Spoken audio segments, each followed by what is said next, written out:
The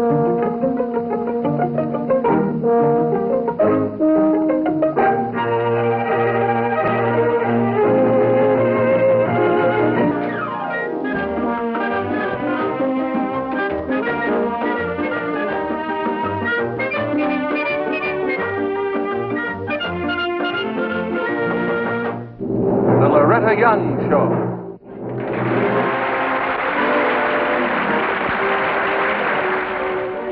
No. Have you a little prodder in your home? You know what I mean? The kind of person who says, if you just had a little more get up and go, you get someplace. You'd be a big, important person. Well, sometimes they're good, sometimes they're not so good. We have one that we want you to meet in our story tonight. We're going to let an expert tell our story tonight, Professor X of Northwest Teachers College. Well, I'll tell you this, Mr. Wilson. We do need men in the field of education. Need them desperately. Now, as a case in point, take the situation over at Bayside this year. Bayside? Yes. I think the crux of the whole thing centers around a young man named Bill Evans. He taught math and coached the high school football team at Bayside. He's a very popular young man with the students and the faculty, and with the high school history teacher in particular, Susan London. It won't be entirely hopeless this fall, Susan. We'll still have Red at quarterback and Johnny at full. Been thinking about pulling young Jordan out of his guard spot and trying him at end this fall. Bill, is that all there is in the world for you? A little B-League high school football team? Now, when did I ever say that? You just got through saying it. Not exactly in those words, but it all amounts to the same thing. I was just thinking out loud, that's all. Bill, what are you going to do about that insurance job? You're going to take it, aren't you? Well, actually, it's not the big golden opportunity you seem to think it is. Just a part-time bookkeeping job. Well, it pays a lot more money. And you have your afternoons free, and it's right next door to the university, and that's the important thing. I don't know. You get to working with kids like this, and, well, you begin to see that right now, at this high school age, you can help them shape their whole lives.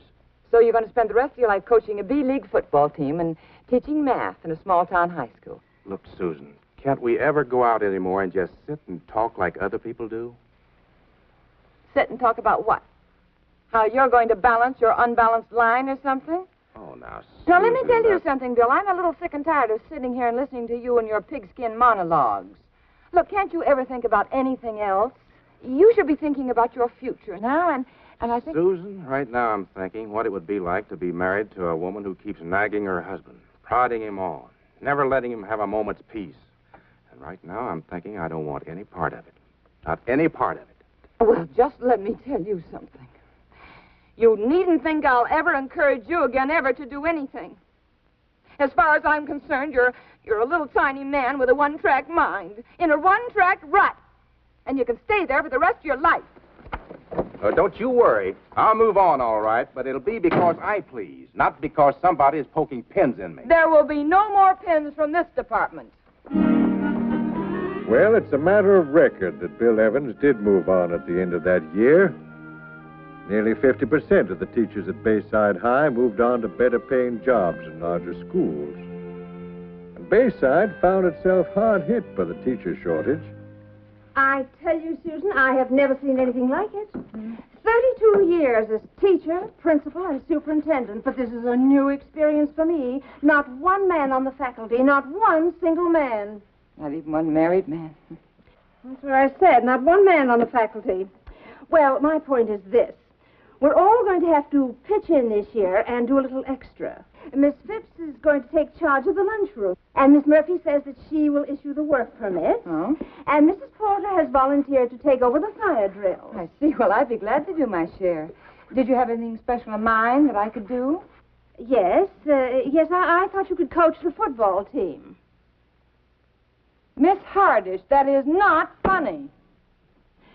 Well, it really wasn't supposed to be funny. Oh, Susan, I'm serious. Somebody has to do it. We don't have any men teachers. I don't know anything about football. Anything at all. Oh, Tish, how could you go with Bill Evans for 5 years and not know anything about football? He must have taught football some of the time. Are you kidding? Just offhand, I don't remember one single instance in 5 years when he discussed anything else. That's what I mean. Just offhand, I don't recall one instance where I actually sat and listened. But now, Miss Hardish, can you imagine what it's like being out on a bay on a moonlit night, gliding along in a small boat? You can see the fires burning on the beach. Someone's strumming a banjo. The little waves are lapping against the boat, and there are millions of stars overhead. Oh, yes, go on. So there you sit with your hands in your lap listening to a dissertation on the relative merits of the single wing. Well, if you'd married him, as we all expected you to do, we'd have had a coach this year. Miss Hardish, let me ask you something. Would you go ahead and marry a man who didn't have any get-up-and-go at all? Who just wanted to bury himself in a small, unimportant job, forget all about his dreams, his hopes, his ambitions, everything he ever wanted to be? By the time you were my age, Susan, you'd do a lot of things. That is, if you had the chance. You'd think twice before you tilted your nose in the air and pushed a good man out the door. The only trouble is, by the time you're my age, you don't have any decisions like that to make. Well, and that's about how it is, Red. I just can't let you boys start turning out without any faculty supervision at all. Well, what about, wouldn't you be willing to stick around after school? If I could possibly do it, I would. But I'm so tied up in this office every single afternoon, at least a dozen people waiting to see me. Yes, ma'am. I'll tell you who should do it, though. And that's Miss London. But I heard you already asked her, and she said no. Well, she just hasn't quite made up her mind yet. Now,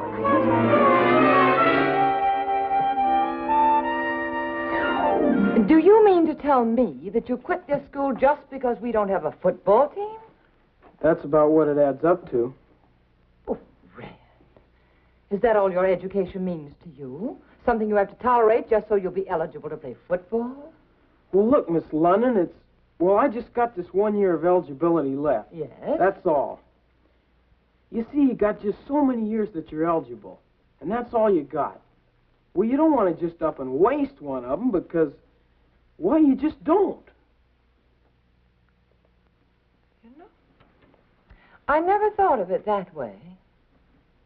You know something else? You may be right. Sure, ma'am.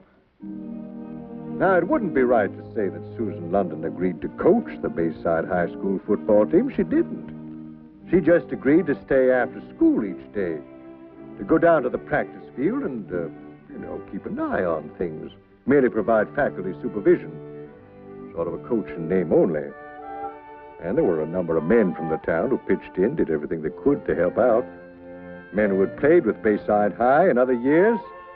Some of them played college ball, and they did a fine job of teaching the boys the fundamentals. Red did a pretty fair job of teaching Susan the fine points of football strategy, as he had learned them from Bill Evans. She listened closely, and she learned well.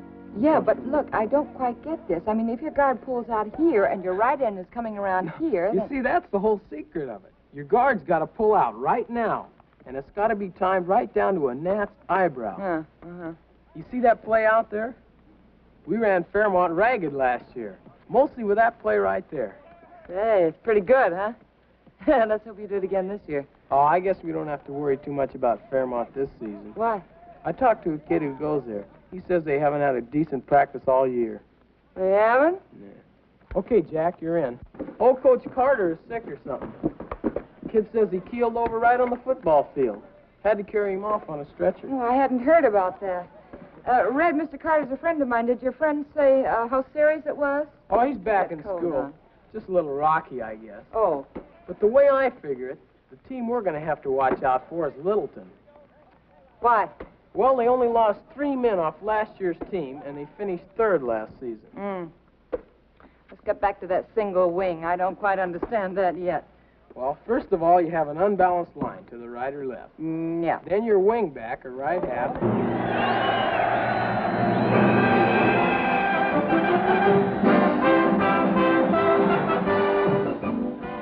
Actually, Bayside was able to field a pretty fair football team. headed by Red Bryant, All-State quarterback last year, plus such stalwarts as Johnny Poole, Mike Novotny, Tank Edwards, and others left over from last year's championship team. Bayside won its first 3 games, 18-0, 22-0, and 13-0. And the press-wise began to make quite a fuss about Bayside's woman coach, a modern wizard of the gridiron, a pigskin Joan of Arc. Susan demanded that the newspapers give credit to the many men of Bayside who helped coach the team. But the reporters merely chalked that up to modesty. Made a better story their way. Would you care to make any prediction about your team's chances against Littleton? I'm sorry, I couldn't answer that. Well, what kind of shape are the boys in? Could you make a statement about that? Well, you can see yourself what kind of shape they're in. Well, are you planning any special strategy for the Littleton game? Mr. Craig, isn't it? Uh-huh. Yes, well, why don't you go right out in the field and ask the boys themselves? Or the men who are teaching them. I'm not the coach. I'm just a high school history teacher, that's all. Well, Miss London, you mustn't say things like that, even if you're thinking. Now, why do you suppose people are turning out to see the games? The biggest crowds we've had in the history of the league. They're turning out because they want to see you, Miss London, the lady football coach. And they're pouring thousands of dollars into the school box office. Now, don't ruin it all by trying to be modest. Get it, Jack. All of this began to have its subtle effect on Susan. Possibly the first person to really notice it was young Dr. Lindy, who took Susan home from the PTA Harvest Ball. Beautiful night, isn't it? Mm-hmm. Penny, for your thoughts. I was just thinking, when you come right down to it, there are definite advantages to the single wing. Yes, there really are. Almost from the first turnout, Bayside had pointed for that Littleton game, and it squeaked past Littleton by a score of 14-13. Bayside could practically coast to the conference championship. Well, I guess this ought to give us permanent possession of this trophy, won't it? We'll have won 3 years in a row. If we win it, yes. Well, now, look, I wouldn't say this to anyone else but you. Just between us girls, Edna, it's in the bag. Well, sure, Beverly's only won 1 game all season, and that was from Fairmont. And Fairmont hasn't won any. Now, I think we have a downhill grade from here on in. I think you'd better sit down for a minute, Susan. Hmm? I have something to tell you, and it may be a bit of a shock. Well, go ahead. Sit down, dear. Here. You knew, of course, that I went to the meeting of the conference committee last night, didn't you? Yes? Well, I met an old friend of yours.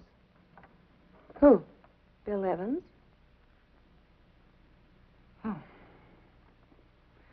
Well, what was he doing there?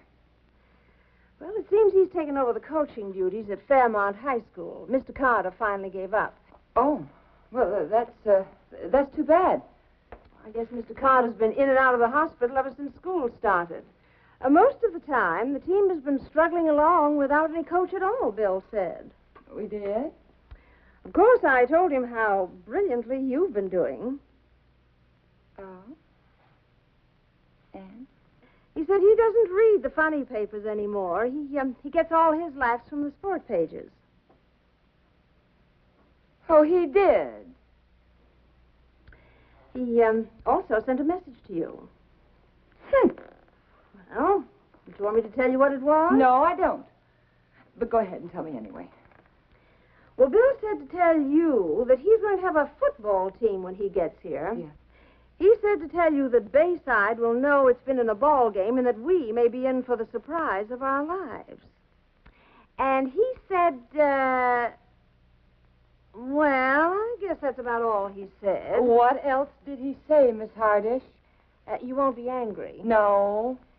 Well, he said that by the time the game is over, maybe our Joan of Arc will have met her Waterloo. Oh,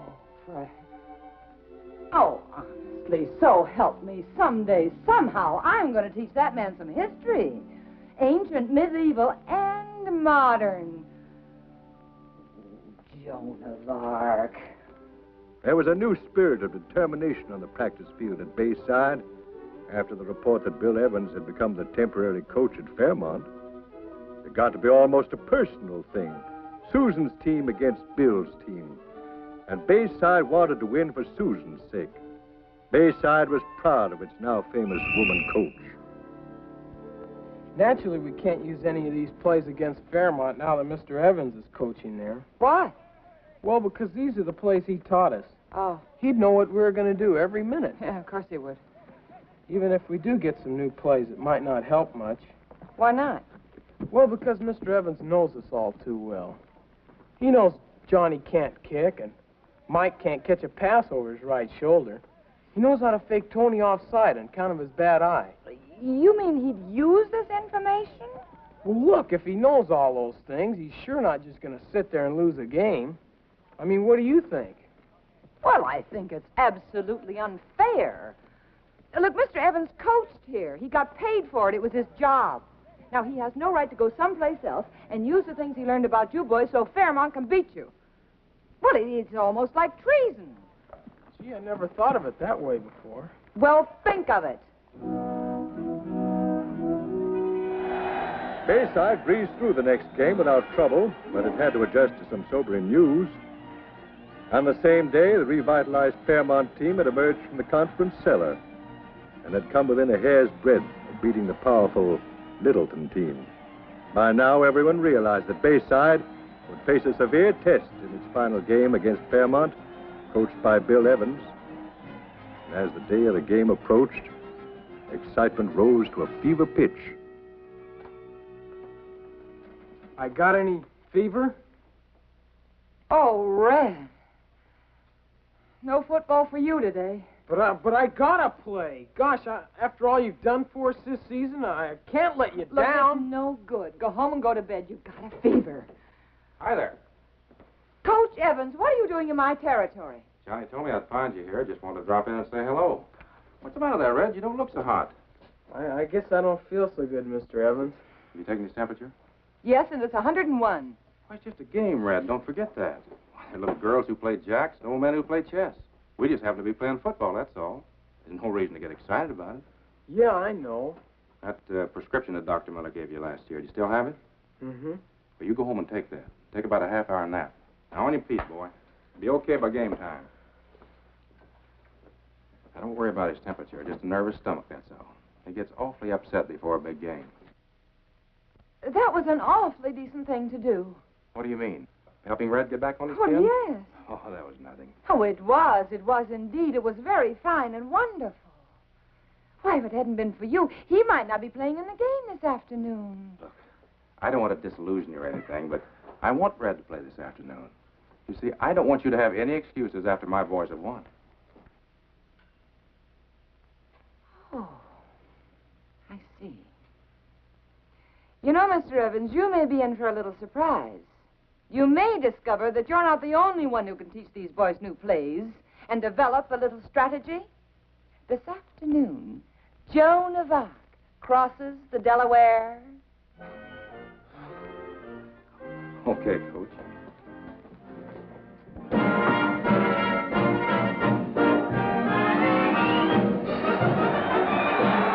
There can be little doubt that Bill Evans was surprised, and his Fairmont team was caught off guard and flat-footed as the game got underway. Bayside uncorked a razzle-dazzle offense that repeatedly sprung Red Bryant into the open, and the first quarter ended with Bayside leading 12-0. The Bayside fans were jubilant. Unfortunately for them, however, by the start of the second quarter, Coach Bill Evans had set up a new defense for Fairmont, and it stopped the Bayside attack completely.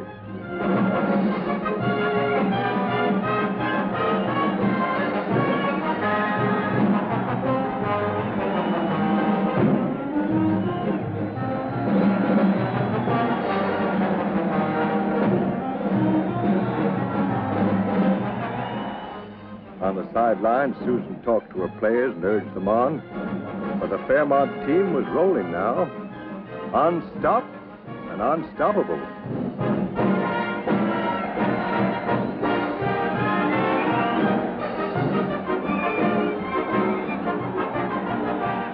There were some spectacular plays by Bayside, and certainly the boys were playing their hearts out.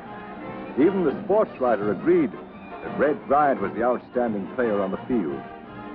Still, you couldn't argue with the final score. Fairmont 33, Bayside 12. There remained little doubt as to which was the better team, and the legend of Bayside's invincible woman coach died somewhere in the fourth quarter.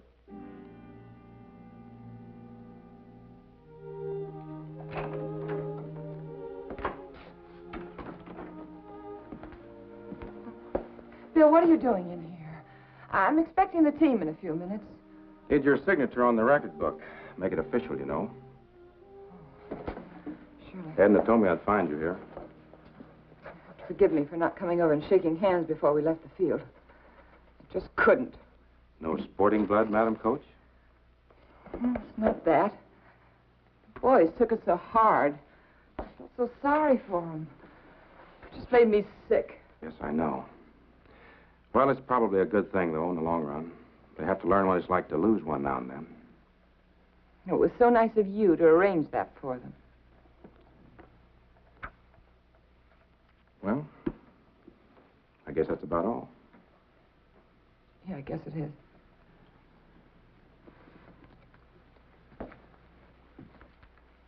How's everything else going? Having a good year? Oh, yes. Fine. And you? Fine. Everything's going just fine. Oh, that's good. How's law school? You enjoying it? Well, I had to drop out a few weeks ago. You see, I couldn't very well coach and take a whole flock of afternoon classes all at the same time. Do you mean that you quit law school just so you could coach that football team for a month or so? Yes. You see, I got to thinking that maybe if we'd spend a little more time with boys at this impressionable age, that maybe it wouldn't be so necessary to have lawyers to defend them in court a few years later. Oh. Yeah. Susie, I saw Red and Johnny and Tony and the other boys going off the field this afternoon, tears streaming down their cheeks. It's the first game they've lost. They needed me in that dressing room like they've never needed me before. They needed me and I wasn't there. Oh, Susie, don't you understand? It isn't football that's important. It's the boys who play it that are. Yeah, Bill, I think I do see. Do you know something? I'm awfully proud of you. To tell you the truth, I'm a little proud of myself. Oh, Bill. I'm a teacher and a coach, doing what I want to do. And as a first choice, not as a last resort.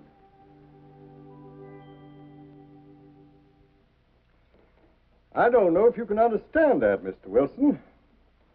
Sometimes it's difficult for younger people to realize there's a difference between being big and being important. I believe you could line up 100 men out of who's who, and Bill Evans could look them all in the face and say, brother, I don't care what sort of work you do. I lay you 10 to 1. Your job's no more important than mine. Incidentally, Susan and Bill are getting married next week. You know them personally, do you, sir? You going to the wedding? Well, I guess they're sort of counting on it. See, I'm father of the bride. This week was a very important week in our lives, yours and mine and our children. It was American Education Week. And right now, I want to salute the teachers of America, those men and women to whom we give in trust our dearest possession, our children. And may I, as a mother, beg of you educators, teach them well. Teach them the love of God, the love of country, and the love of their fellow men. For in these future citizens lie the blessings or the scourge of our beloved country. Well, good night. See you next week.